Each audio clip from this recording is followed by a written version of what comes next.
Hello, welcome back to Marydale Lane. My name is Maddie, and as you're watching this, I know it's the first Saturday in November, but as I'm filming this, it's currently Halloween weekend, and a little bit of a busy one at that, so I hope you'll forgive this video is a little bit of a more simple one, but I thought I would go ahead and do an autumnal show and tell with some different decorations I have, a part of my costume, and a project I'm working on. So without further ado, let's go ahead and get into it. The first thing I'm gonna pull for show and tell are some of these fake leaves. I think I got these at one of the craft stores, probably Michael's, last year after Halloween when they were really deeply discounted. But I got a whole bouquet of different autumnal colors. These aren't all the colors. Some of them are a little bit more like a scarlet red. Some of them are more gold. But I just cut all of the long stems off them, and I tend to kind of tuck them around bookcases around my living room as part of fall decorating. So I have some little fabric leaves that I like to use year after year. I also love decorating with real pumpkins. This one was grown by a friend of mine in her garden. She planted some mini pumpkins, and unbeknownst to her, some had been planted in the garden before she moved in. And so she ended up with like 60 miniature pumpkins. So I ended up taking home quite a few. I love the little stem on this one, but I have lots of them. I even took some into work for my classroom, and they're decorating my classroom. Me and the kids have been painting on them and doing all sorts of fun projects. This one I found at the grocery store, and I couldn't help myself. I had never seen this variety of squash before. I think it's called a carnival something. But I just really loved the shape. It's very like pointed at the bottom, like a top. And I loved the coloring. We're starting to fade a little bit in some spots, but still feels pretty sturdy. She's not rotten yet. I probably won't end up eating it, but I don't know. We'll see. If you know any good recipes that maybe use this kind of squash, let me know. The other one I have to mention in terms of decorations would be this little guy. If you've seen the movie Kiki's Delivery Service, then you know him as Gigi. But this is just a little tiny, like, beanie baby Gigi that I've had for several years now. My husband got it as, I believe, a birthday present for me several years ago. But he has these little button eyes, super soft, little purple felt ears. And I love to have him out on the mantle during Halloween season, but normally he lives in the art studio with me. Another decoration, this one I thrifted at, I think, like a Value Village, but it's a little like ceramic pumpkin jack-o'-lantern with a little ghost. But then it opens up and it's like a whole nother scene. Get like a little skeleton with torches, and then a ghost chained to the wall, then a witch with her cauldron, and a giant spider in her web.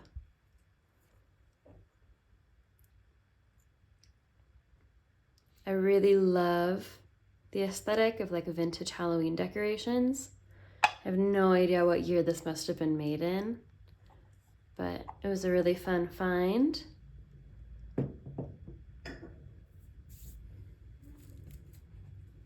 this one, a cute little fabric pumpkin. This one I found at my local Goodwill. I need to redo the bow. I'm sure it was crossed over like this and just came undone, but I haven't glued it back on yet. I might be able to tie it, but this side is already glued, so I may be committed to gluing it over that way. It has some little pieces of straw. But yeah, it looks like just like a ball of fluff with fabric wrapped over it and then the strings wrapped around it to make it into the shape of a pumpkin.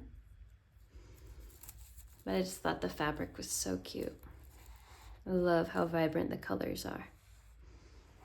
I do really enjoy the autumnal color palette.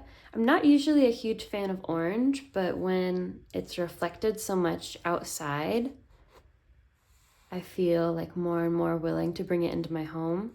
Like it just feels right. Feels very festive. Yeah, I love a little squishy pumpkin.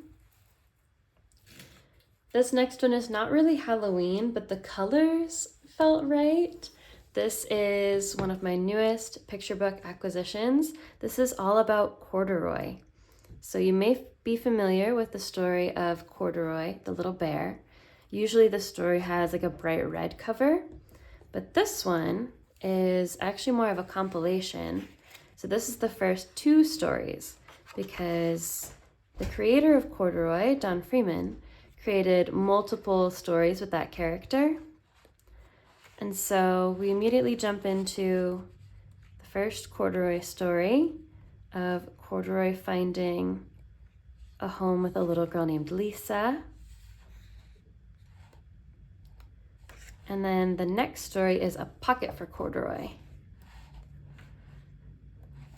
And this one I'm not as familiar with. I'll have to repeat this one, but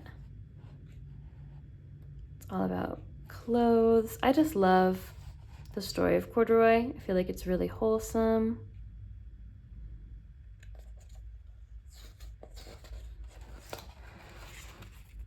These back 2 pages are like stuck together, which sometimes happens when you get books secondhand. And I'm not really sure how to fix it yet. There we go. I have to clean that up a little bit.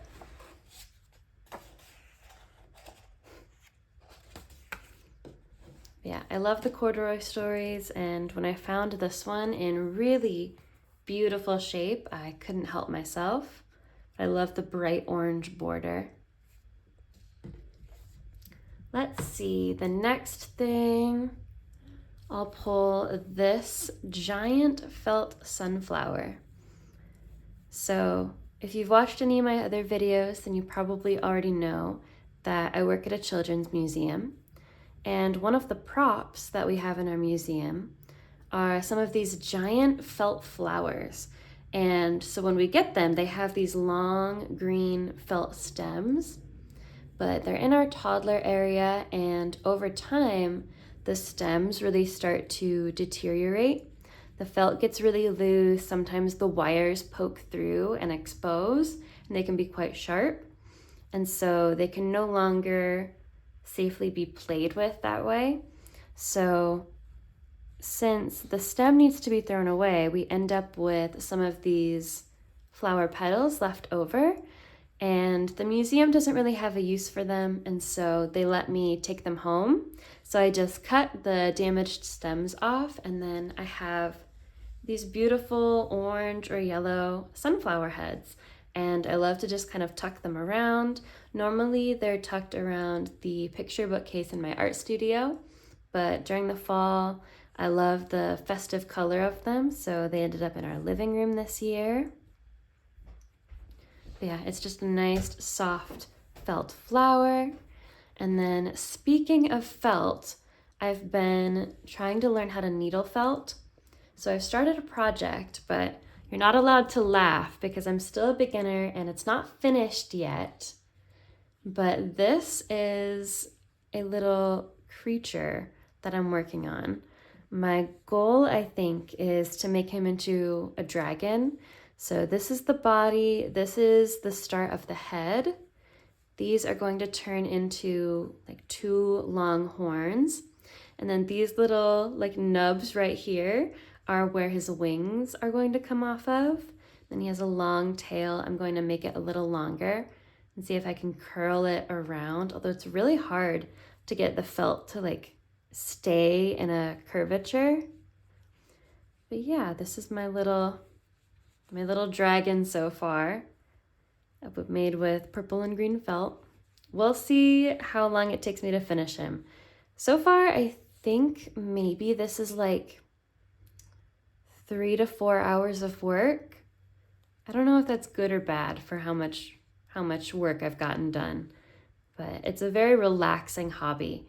When I used to draw more frequently, I did a lot of dot work drawing, and so with your pen, you're doing the same repetitive up and down motion as you stipple the dots on the paper.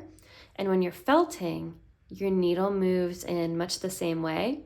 So it's a very familiar movement for me, and I find it really relaxing. Even if I'm not really sure what I'm doing yet, I'm kind of just making it up as I go along. All right, the next thing I want to show are some of these different like dried bouquet pieces. My 27th birthday was at the end of September, and my boss gave me a whole bouquet of these little like twine pumpkins and wooden flowers. And I kept them on my desk for a little bit and then brought them home because she said that her intention in giving these to me instead of real flowers was so that I could use these for drawing a still life. So I'm excited to try drawing this like little wooden flower. It's actually a lot more fragile than I expected. I think some of it's wood, and then some of these outside pieces feel more like foam. It's a very strange texture. It's all kind of mixed in together. And then this is also like a really thin wood, I think. But I really liked the muted colors and the variety of texture that was in the bouquet. And it was a lot more pieces than this. I just pulled a few to show.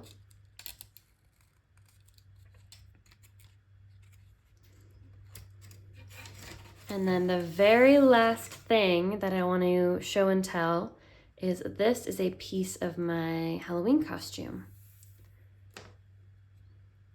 So I ended up having the opportunity to go to a really cool, like locally owned costume shop that's been around in the community for, oh gosh, I looked it up, but now I don't know. Probably since the 90s? I'm not sure, but it was a really amazing shop. They had a huge variety of things, and what I really liked about it was that it did have some of the kind of like prepackaged Halloween costumes where the items are all kind of organized together, but it also just had a ton of like costume wardrobe pieces. And so it had a whole array of all of these different scarves or all of these different like jackets, like overcoats and velvet suit coats, or long skirts or corsets, or historic style pointy shoes with the buttons. And they had a pretty big selection of masquerade masks, which I've always been really interested in masquerade masks. And this may be showing my age. This is definitely showing my age, so I don't know how relatable this is. But when I was growing up, one of my favorite movies was A Cinderella Story, the one with Hilary Duff. And there's a scene where she's going to this like costume ball, and they go to a costume shop. They like squeeze in like just before the guy is locking up, and there's a montage of her trying on all these costumes. and not liking any of them. And then they find this like white masquerade mask in the shop, and her like fairy godmother type character is like, oh my goodness, I have like the perfect dress to go with this. And so they leave only buying the mask. And when I saw this mask, it's not identical to the one in the movie by any means. It's a lot more of like a cream color. And I think the one in the movie was lacy, but it definitely reminded me of that. And I just knew that I really wanted it, even though I wasn't sure what I was going to do with it.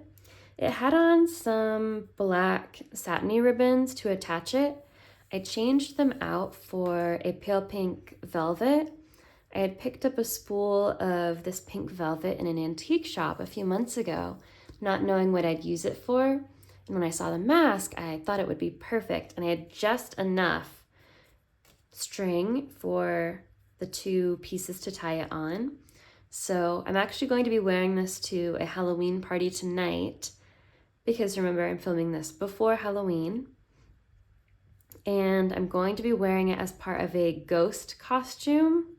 I really love old-fashioned like ghost costumes where it's like a sheet and then people cut out the eyes, but I really don't like having things like that over my head. And if I had a sheet over my head, then I think I would get too hot. It would be hard to eat or drink. So my idea was to wear the mask kind of to cover part of my face, and then I have my white sheet, but instead of wearing it over my head, I'm going to be wearing it kind of poncho style. So a little bit of an untraditional ghost, but I think it'll be fun. And yeah, I just really loved all the details on the masks. Since you're going to be watching this just after Halloween, I would love to know if you dressed up, if you're into costumes. I'm really into costumes. I imagine next year I will probably be making more content about that because I'm planning on doing a lot more crafting in terms of costuming. So there'll be more sewing and altering to do. So I'm definitely excited for that. But yeah, I would love to hear about your Halloween if you dressed up. I'm always looking for ideas and inspiration. But yeah, this was just a little show and tell for today. I hope you enjoyed, and I'll see you guys next week. Bye!